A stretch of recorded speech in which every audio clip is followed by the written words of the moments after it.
Hello বন্ধুরা, কেমন আছো? আশা করি তোমরা সকলে ভালো আছেন। আমরা অনেক ভালো আছি।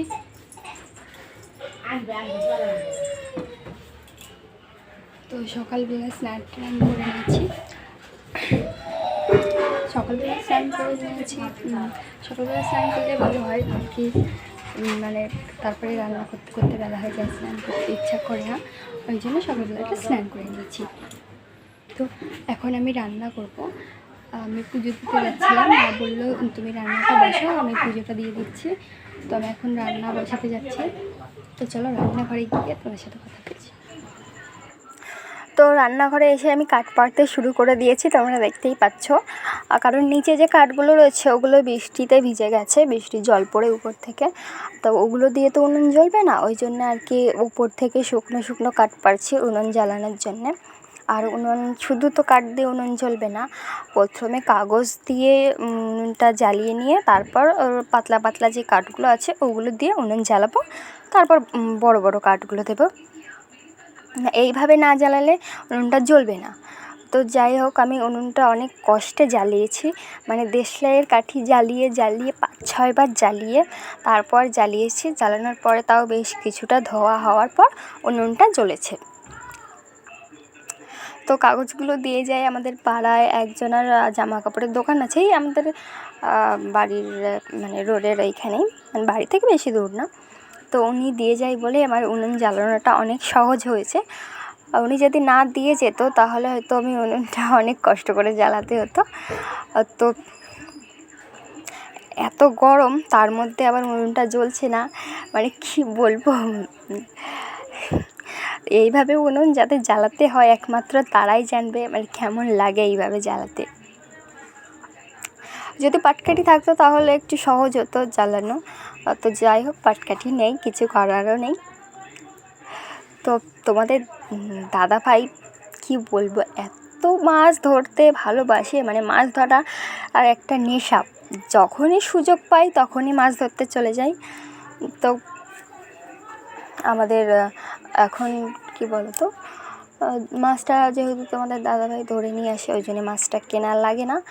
আর বাড়িতে যে শাক টাক আছে ওগুলো দিয়েই এখন আমাদের মানে ডেলি খাওয়া দাওয়া, মানে ডেলি রান্না হয়, খাওয়া দাওয়া তো হয়ই, ডেলি রান্না হয়। কারণ বাজার থেকে সবজি কেনার মতন অবস্থা এখন আমাদের নেই, কারণ তোমাদের দাদাভাই যে কাজটা করতো সে কাজটা আর তোমাদের দাদাভাইয়ের নেই।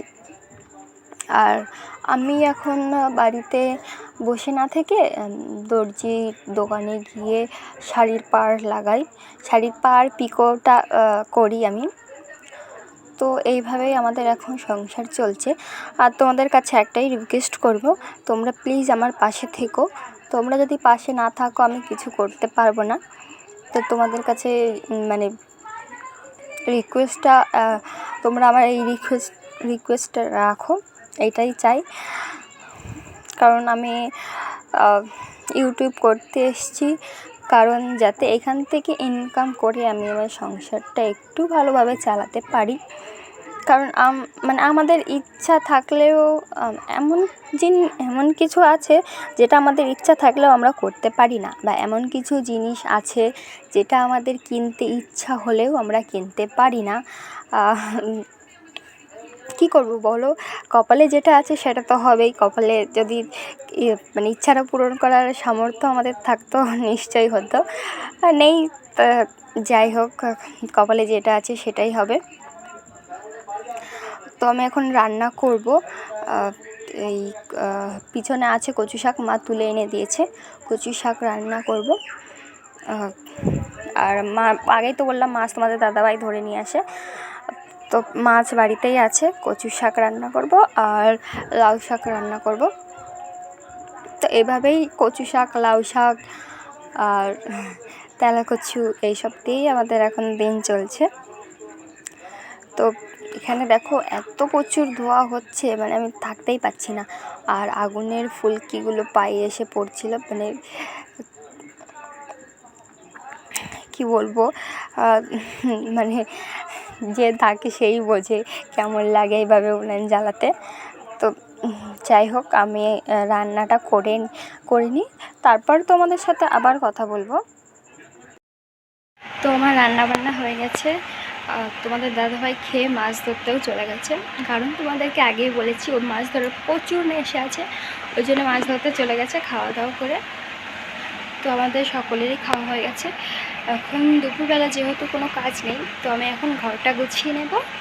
তারপর দুটো শাড়ি আছে দোকান থেকে আনা রয়েছে অনেক দিন আগেই, সেই শাড়ি দুটো হেম করা বাকি রয়েছে, হেম করা হয়নি। বাকি 4টে দেওয়া হয়ে গেছে, তো ওই দুটোই হেম করব। আর ঘর এমনিতেও গোছাবো, কারণ আজকে আমার একটা বান্ধবী আসবে নিমন্ত্রণ করতে, ওর বিয়ের নিমন্ত্রণ। না, তোমরা দেখতেই পাচ্ছ পিছনের ঘরের কি অবস্থা। তো ও একা আসবে না, ওর সাথে মানে যার বিয়ে হবে সেও আসবে। মানে এত গরম, আমার কথা বলতেও কষ্ট হচ্ছে গরমে। দাঁড়াও, তোমাদেরকে আমার ঘরের অবস্থাটা দেখে। এই যে আমার ঘরের অবস্থা, একদম খারাপ অবস্থা ঘরের, কিচ্ছু গোছানো নেই। আর এই যে এখানে আমার ঈশান ঘুমাচ্ছে, দেখো শোকেসটা তাই গোছানো নেই ঠিক করে।